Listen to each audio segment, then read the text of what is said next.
লাখপুর একটা দাওয়াতে আসছিলাম, আসার পরে এইখানে একটা দোলনার মতো দেখলাম, তো আসার পর বন্ধু বান্ধব সেই শৈশবে ফিরে গেলাম।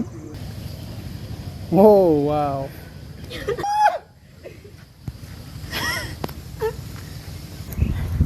ও রাকিব দেয়া হয় এত বুঝছি।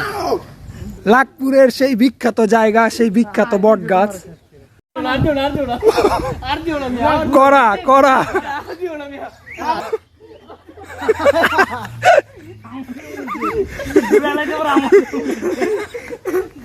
দোলনায় দোল খাওয়া শেষ, সোনার বাংলাদেশ। এখন রানীগঞ্জের দিকে যাচ্ছি। বন্ধু বান্ধব একসাথে হলে শয়তানে যখন লাড়াচাড়া করে, করা করা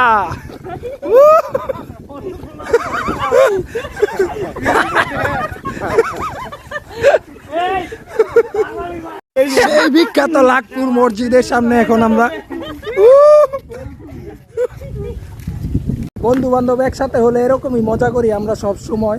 ভাই বাদারগণ, ভিডিওটা ভালো লাগলে সবাই লাইক কমেন্ট শেয়ার কইরা দিও। বন্ধু চ্যানেলটা একটু সাবস্ক্রাইব আর লাইক বাড়ায় দিও। অবশ্যই অবশ্যই বন্ধু আমাদের এলাকার সেরা ইউটিউবার।